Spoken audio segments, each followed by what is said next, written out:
While Siegfried and I were hanging out in Shoddy Theater where our favorite underground band was performing, we met a couple of new acquaintances who shared our same taste for music. There was this one guy who had a gothic demeanor, but he wasn't as rowdy as the others we came to know. After a few bottles of drinks, he asked us if we were fond of witchcraft or any unconventional beliefs. Truth be told, I take those things as nothing but trivial topics to discuss, but I was in no mood for such an argument and just simply seconded the opinions of my friend. After their exchange of thoughts, he gave us a card and walked away. It had nothing but a logo that looked like an ancient sigil that I have seen before. Before the card was a schedule and location, but it didn't mention what the event was. Since we had nothing better to do at the time, Siegfried and I had decided to attend the event and see what it was all about. The location was of a bar that was pretty far from the city, and the theme was dark with incorporations of the occult, which was relatively common to a black metal gig. We thought that this was just a small event and nothing more but a private party of metalheads and gothic individuals. Although the majority of the tracks played the entire night were seance and atmospheric music without any lyric nor an actual band. However, there was more into this gathering than we assumed. Apparently, they were observing our behavior from afar and assessing our characters to see if we deserved the invitation for the second gathering. We thought that it must be some kind of promotional gimmick of a brand or anything of the sort, but we just rode along and went with it. Siegfried was fond of these things, and he was able to keep up with their discussions as I simply watched him talk our way into the next event. The second meetup was on a campsite at the mountains. At that point, we realized that it was some kind of a club. We gathered at the bonfire, and one of the members told us about the tales of the old god. We then thought that this club was a cult which was demonic or satanic in nature like the others we knew. We were expecting to hear something in the lines of the biblical demons and other demonized deities like Ammon or Belial. However, it turned out that their belief was something which we'd never heard before. They gave us a written copy of the tale, and we couldn't even pronounce the name of the god they were worshipping. In one ordinary afternoon, we were approached by the authorities and brought in for questioning. At that point, our impression towards the group was that they were relatively harmless. Apparently, this cult that we got involved in was a primary suspect for the cases of missing individuals. We told them everything we knew and showed them the handouts given to us during the meetings. As the questioning concluded, we were turned into police assets and were asked to provide other information about the cult while participating in their activities. On the next meeting, we were told to go to a small cafe in the suburbs and wait for further instructions.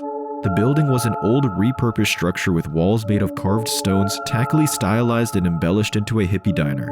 When a number of familiar faces from the previous meetings finally arrived, we were led to the back kitchen. In the old stockroom, there was an old door hidden behind a sliding shelf which led us underground. Apparently, there was a hidden underground chamber right below the cafe. It was surprisingly deep, and the stone walls were elaborately carved with images of the old god.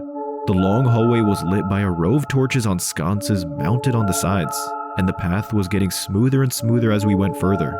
It was clear to me that this underground area was man-made and was carved into existence several decades ago. It was akin to the underground city and unearthed crypts of Rome, but somehow it looked even older. Unlike me and Siegfried, it seemed that the other new recruits were actually deeply invested into their newfound religion. They understood what the stone carvings were portraying or symbolizing, and they were discussing it with the others as we walked along. They obviously did their homework while the two of us just kept on nodding in agreement to pretend that we knew what they were talking about. They also kept on repeating a particular phrase from one of the last print that was given to us. I only skimmed through it, but I remembered that it was some kind of their own version of blessed be, or a common term to say to a fellow believer. The long hallway led us to a spacious chamber. It looked like a designated ceremonial area with an altar at the center of the circular platform, and there was a big red robe laid on a stone carved throne. The new recruits immediately recognized what the red robe signified, and so did I. Based on the old tale, this olden god whose name was impossible to pronounce was always wearing a red robe in his human form. He also wore a crown made of various animal horns which hanged afloat on the top of his head, and this was also present on the altar. A few members were already gathered around and waiting before we arrived.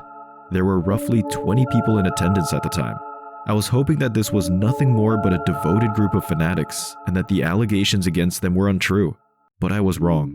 As we all stood in front of the stone ledges encircling the altar, members from the other side of the room came out while carrying unconscious individuals over their shoulders. 4 blindfolded people with their legs and hands tied were laid on each sigil etched on the circle platform.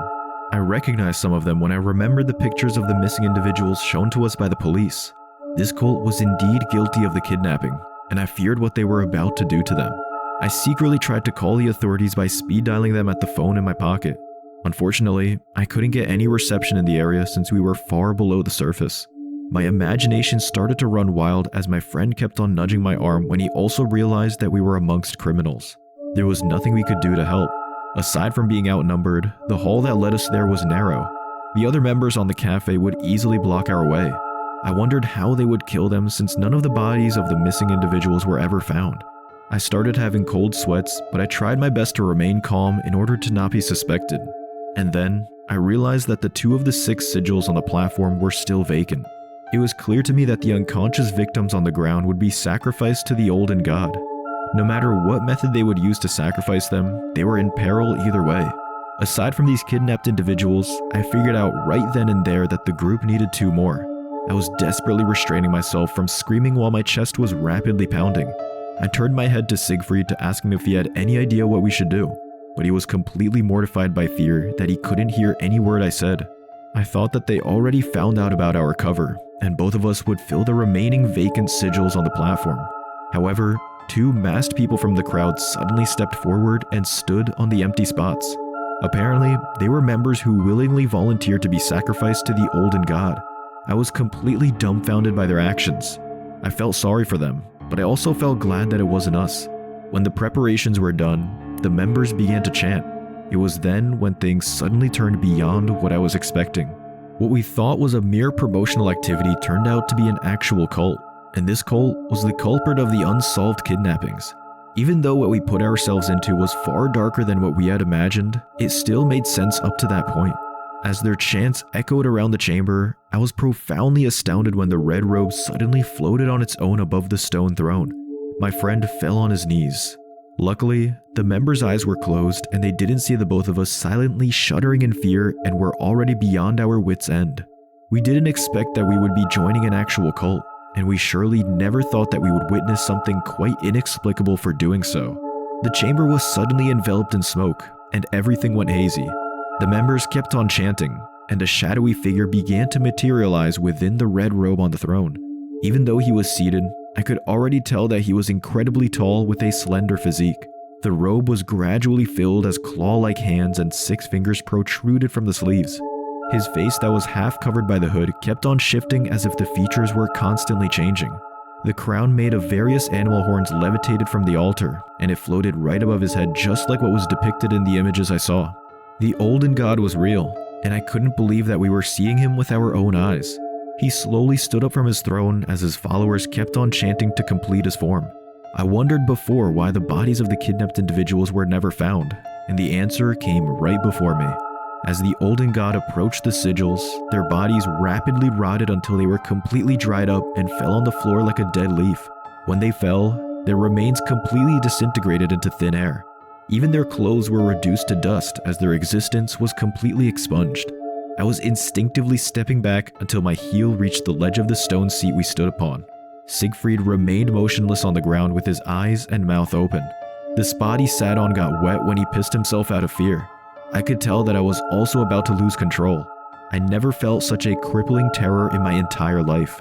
The figure of the olden god was gradually growing thicker and taller as his skin was becoming more visible by absorbing the sacrifices. But then, flashes of light suddenly strobed from the hallway. A group of officers equipped with heavy guns suddenly stormed in, and the chanting was abruptly halted. Apparently, they were already constantly tracking our location ever since we came to the station. They decided to mobilize when we disappeared from their trackers and went to the last marked location. Fortunately for us, it was the cafe just right above us. The members who were on the lookout were not able to deal with them, and they were powered through.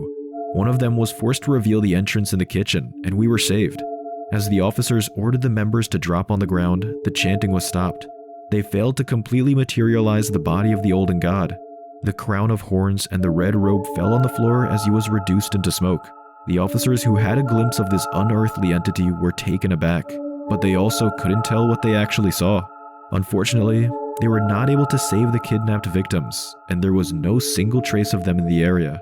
The only thing that held the cult accountable for their crimes were our statements, but our words were far from enough to prove their guilt. We told them everything that happened in the chamber. but the prosecution did not believe the existence of the Olden God. Since the chamber was enveloped in smoke, the body cams of the officers who came were unable to record him.